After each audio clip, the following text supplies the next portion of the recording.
Hello जी future nursing हमारे साथ सभ्य जो बोर्ड के ने एम्स को हाजी। तो लिसन में आप लोग में से बहुत सारे लोगों ने मुझसे ये बोला कि दीदी हमें गाइड कीजिए हमारे नॉर्सेट के प्रिपरेशन के लिए। देन लिसन में यहाँ पे दो टाइप के स्टूडेंट हो सकते हैं। फर्स्टली जो बीएससी नर्सिंग या फिर जीएनएम बस कोर्स कर रहे हैं, और सेकेंड टाइप के स्टूडेंट जो ऑलरेडी कंप्लीट कर चुके हैं अपना कोर्स, बीएससी नर्सिंग या जीएनएम का कोर्स कंप्लीट कर चुके हैं और वो कहीं वर्क कर रहे हैं, चाहे प्राइवेट में या फिर कोचिंग ले रहे हो या घर पे हो।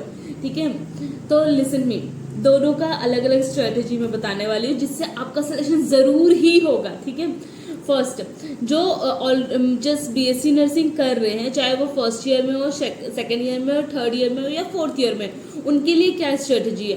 First year, second year, third year के स्टूडेंट के लिए जो भी आपका सिलेबस चल रहा है, जो भी आप कॉलेज में पढ़ाई कर रहे हैं, आप बस उसके लिए एक दो बुक ले लीजिए, पीआर यादव और सौंदर्य ले लीजिए, और उसमें जो भी एमसीक्यू है उस सब्जेक्ट का आप उसको प्रैक्टिस करते रहिए डेली बेसिस पे। जो भी आपके टीचर पढ़ा रहे हैं उस टॉपिक को जाके रूम में जाके आप उस टॉपिक के क्वेश्चंस देखिए कैसे कैसे क्वेश्चंस आते हैं। ठीक है, तो आपका एट द इतना स्लो स्पीड में आपका सिलेबस कंप्लीट हो जाएगा।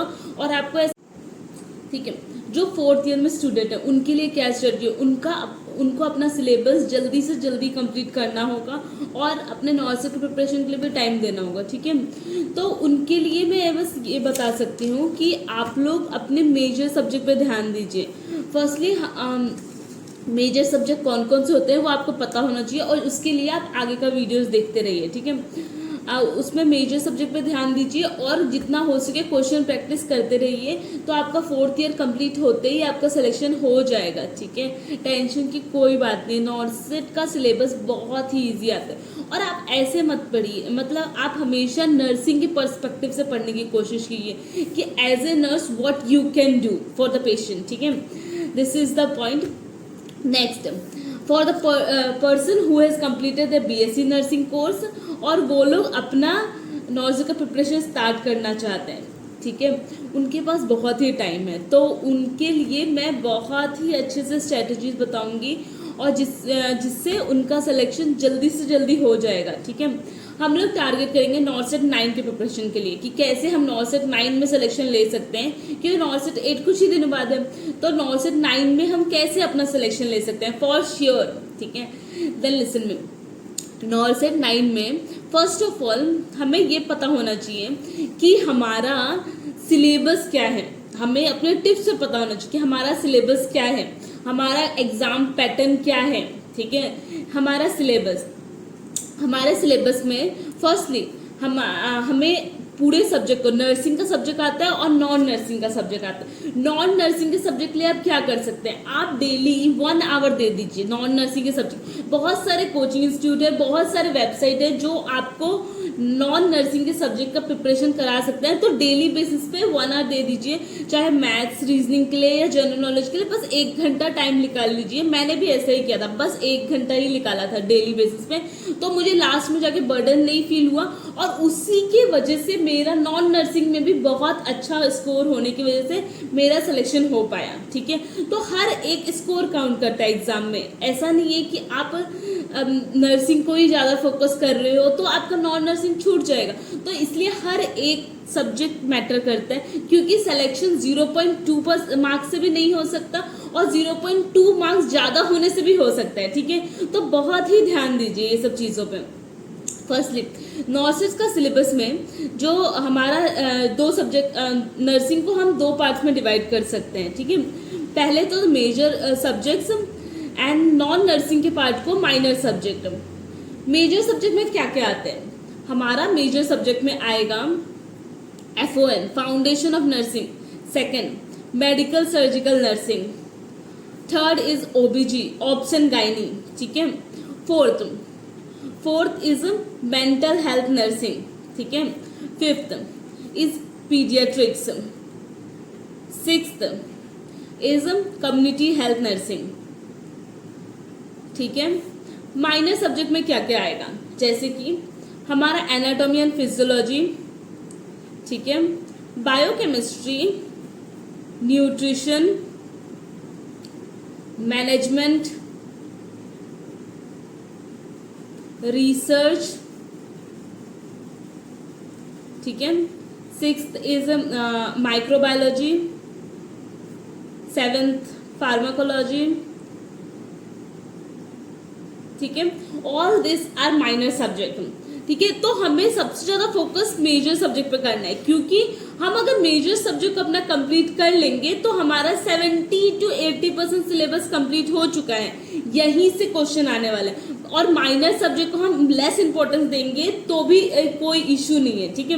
मैंने अपना फर्स्ट प्रिपरेशन में क्या गलती किया था, जब मैं फर्स्ट टाइम प्रिपेयर कर रही थी मुझे नहीं पता था मेजर और माइनर सब्जेक्ट, मुझे आइडिया नहीं था कि क्या होता है, ठीक है। मैं हर सब्जेक्ट को इक्वल इंपॉर्टेंस दे रही थी, जिसकी वजह से एट द एंड मेरा सिलेक्शन नहीं हुआ, ठीक है। तो आपसे मैं रिक्वेस्ट करूंगी, please and please please focus कीजिए, अपना मेजर सब्जेक्ट को टारगेट बनाइए कि आपको अपना मेजर सब्जेक्ट सबसे पहले कंप्लीट करना है before going to minor subject, ठीक है। देखिए, और हम लोग के पास नॉर्सेट 9 के लिए कितने डेज बाकी है।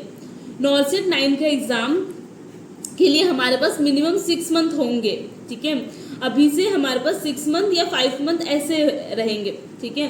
तो हमें ऐसे डिवाइड करना है कि हम अपना सिलेबस जल्दी जल्दी कैसे कंप्लीट कर सकते हैं। हो सकता है आप अपने जब आप बीएससी नर्सिंग कोर्स कर रहे हो तो आप अपने क्लास के टॉपर हो, तो आपको अपने कॉन्सेप्ट बहुत ही अच्छे से क्लियर हो, तो आप इजीली सिलेक्शन ले सकते हैं, ठीक है। आपको फर्स्ट अटेम्प्ट में भी सिलेक्शन हो जाएगा। पर मैं अपने जैसे स्टूडेंट की बात करूंगी जिनका सिलेबस जब वो बीएससी नर्सिंग कर रहे थे तो उनने इतना ध्यान नहीं दिया और उनका कॉन्सेप्ट क्लियर नहीं है, तो उनको क्या करना चाहिए, उनको सबसे पहले अपने कॉन्सेप्ट पे काम करना होगा कि मुझे कॉन्सेप्ट अगर क्लियर नहीं है, चाहे मैं कितना भी क्वेश्चन प्रैक्टिस कर लूं तो भी मेरा गलत होगा। क्योंकि अगर आप क्वेश्चन प्रैक्टिस करें, क्वेश्चन में बोल रहे हैं कि नहीं इसका आंसर ये होने वाला है और आपको कॉन्सेप्ट नहीं पता कि क्यों इसका आंसर ये होने वाला है, तो आप हमेशा नेगेटिव मार्किंग करेंगे ही करेंगे। एग्जाम में हो, रूम पे हो, कहीं भी हो, आपका नेगेटिव मार्किंग होने वाला है। पर अगर आपको कॉन्सेप्ट पता है तो आपको पता होगा कि ये आंसर क्यों नहीं होगा, चाहे बुक में ये भी लिखा हो कि ये आंसर, फिर भी आपको पता होना चाहिए ये आंसर क्यों नहीं होगा, क्योंकि आपका कॉन्सेप्ट क्लियर है, ठीक है। तो firstly we will work on the concept, then we will go to the question, ठीक है। यू कैन डू लाइक, अगर आप एक टॉपिक पढ़ रहे हैं तो at the same time you can after clearing the concept you can see the questions, and आप लास्ट में भी कर सकते हैं। Better to at the same time अगर आप करते हैं तो, ठीक है। फर्स्ट ऑफ ऑल हम लोग कुछ प्लान करते हैं। अभी चल रहा है अप्रैल, ठीक है। हमारे पास अप्रैल में तो हम लोग कैसे डिवाइड करेंगे, हम लोग ऐसे प्लान करते हैं कि हम अप्रैल में फाउंडेशन ऑफ नर्सिंग कंप्लीट करेंगे, ठीक है। पूरे उसके कॉन्सेप्ट क्लियर करेंगे और उसका अच्छे से क्वेश्चन प्रैक्टिसेस भी करेंगे, ठीक है। तो हम लोग फाउंडेशन ऑफ नर्सिंग कंप्लीट करते हैं और उसका क्वेश्चन प्रैक्टिस करेंगे, ठीक है। और भूलिए मत, हम डेली 1 घंटे देंगे हमारे नॉन नर्सिंग सब्जेक्ट को भी, चाहे वो न्यूज होता है चाहे मैथमेटिक्स हो, हम डेली के 1 आवर्स देंगे ही देंगे, क्योंकि हमारे पास बहुत ही टाइम है। और याद रखिए, जिस समय पे आप सो रहे हैं कोई ना कोई पढ़ रहा है, ठीक है, ये माइंड में रखिए। और आपको ऐसा लग रहा है, हो सकता है कि आपको ऐसा लग रहा हो कि बहुत सारे लोग हैं जो मेरे तरह ही नहीं पढ़ रहे, तो उनका सिलेक्शन नहीं होने वाला, ठीक है। तो और ऐसा भी है कि आपको लग रहा हो कि मेरे पास बहुत टाइम है, नॉर्सेट 9 नहीं तो नॉर्सेट 10, पर अभी आप स्टार्ट करेंगे सीरियसली तो ही आपको नॉर्सेट 9 होने वाला है, ठीक है, या फिर नॉर्सेट 10 होने वाला है। जब आपका सिलेबस कंप्लीट होगा तभी आपको सिलेक्शन होने वाला है। तो अभी ही सही टाइम है स्टार्ट करने के लिए, और अभी नहीं तो आप कल भी नहीं कर पाएंगे, ठीक है। तो अभी के भी स्टार्ट कीजिए अपना preparation. April, first of all हम अप्रैल में फोकस करते हैं कि हम एक मेजर सब्जेक्ट कंप्लीट करेंगे, ठीक है। और मई में हम एक और मेजर सब्जेक्ट लेंगे, ऐसे करके। और हम ये भी कर सकते हैं कि अप्रैल में एक मेजर सब्जेक्ट के साथ एक माइनर सब्जेक्ट ले लें, या this one will be better. अप्रैल में एक मेजर सब्जेक्ट के साथ एक माइनर सब्जेक्ट ले लें और उस दोनों का कॉन्सेप्ट क्लियर करके फिर उसके साथ क्वेश्चन प्रैक्टिसेस भी करें, ठीक है। और ये सब आप कॉन्सेप्ट क्लियर करने के लिए आप कोचिंग भी ले सकते हैं या फिर आप खुद से सेल्फ स्टडी भी कर सकते हैं। फिर मई में हम एक और मेजर सब्जेक्ट लें अपने हिसाब से, जो भी हमें लगता है, एक मेजर सब्जेक्ट और एक माइनर सब्जेक्ट, और हमारा नॉन नर्सिंग डेली चलते रहेगा। मई जून में भी हम सेम तरीका करेंगे। बस हमें ऐसा नहीं करना है कि हम अप्रैल का जो हमने पढ़ा है, जो भी मेजर सब्जेक्ट और माइनर सब्जेक्ट पढ़ा है, हम उसको मई में रिवाइज नहीं करें। हमें रिवाइज करना पड़ेगा, तभी जाके हमारा नॉर्सेट 9 में सिलेक्शन होगा, ठीक है। तो हमें साथ साथ रिवीजन भी करना पड़ेगा विद टाइम मैनेजमेंट। तो ऐसे करते करते हमारा 5-6 मंथ में आराम से सिलेबस कंप्लीट हो जाएगा, ठीक है। अगर आपको पहले से कुछ भी आइडिया नहीं है, आपको कॉन्सेप्ट नहीं पता, फिर भी आपका सिलेक्शन हो सकता है, ठीक है। और आपका ऐसे करके आपका सिलेबस कंप्लीट हो जाएगा, आपका पीयर यादव कंप्लीट हो जाएगा, सौंदर्य भी कंप्लीट हो जाएगा।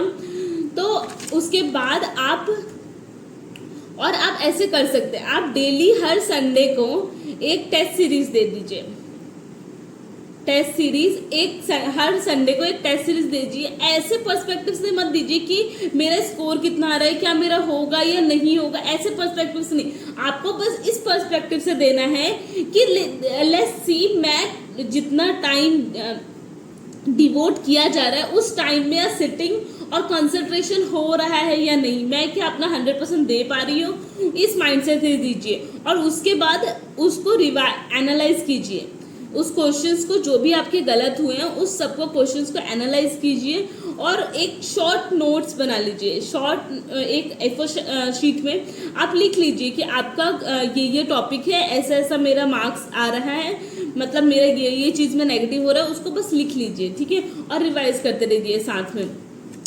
ऐसे करते करते आपका 6 मंथ में आपका इजीली सिलेक्शन हो जाएगा। और अगर आपको कहीं भी कभी भी सेल्फ डाउट आता है कि मेरा नहीं हो रहा दीदी, तो just feel free to contact me, ठीक है। आपको ऐसा लग सकता है कि मैं यहाँ पे हूँ, क्या मैं वहाँ तक पहुँच पाऊँगी, तो just feel free to contact me. और क्या बताना है आपको,